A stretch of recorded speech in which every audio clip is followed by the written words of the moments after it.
சோதித்த தூய்மன துண்டருள்ளீர். ராகம் தெரிஞ்சால் எந்த ராகத்தினாலும் பாடலாம்.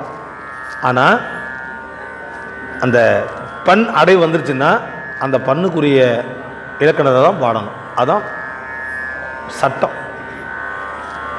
நீங்கள் உங்களுக்கு பாட விருப்பம் வரும்போது புரந்தரன் மால் அயன் ஓலமிட்டு பூசலிட்டோலமிட்டு ஆனந்த பைரவி அதுலேயும் பாடலாம். மண்ணுகத்தில்லை வளர்கனம் பக்தர்கள் ஆனந்த பைரவி ராகம். மண்ணுகத்தில்லை வளர்கனம் பக்தர்கள் தாளம் மாறும், ஆதி தாளம்.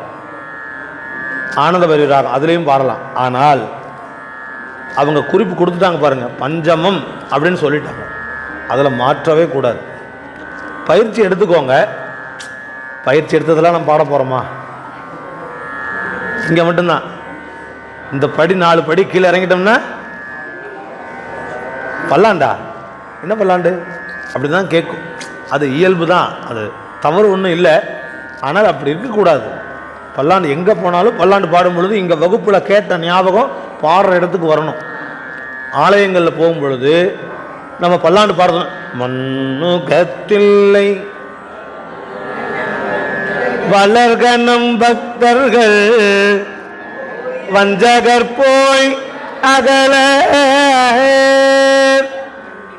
பொன்னின் செய் மண்டபத்துள்ளே புகுந்து புவனி எல்லாம் விளங்க. இப்படி பாண்டிங்கன்னா சாமி ஆனந்தமாக கேட்டுக்கிட்டு ஆனந்தமாக இருப்பார்.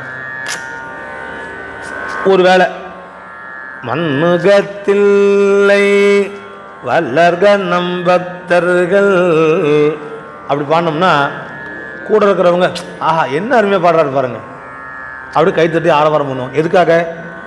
நம்பால் கொண்ட அன்பின் காரணத்தினால சொல்லுவாங்க நம் போன்றவங்க. அதே அந்த இடத்துல ஒரு நல்ல தலை சிறந்த ஒரு ஓதுவாமூர்த்தி கேட்குறான்னு வச்சுக்குவோமே, நம்ம பாடுறது சரியா தப்பான்னு அவருக்கு தெரியும். நம்மளை விட அறிவாளிங்க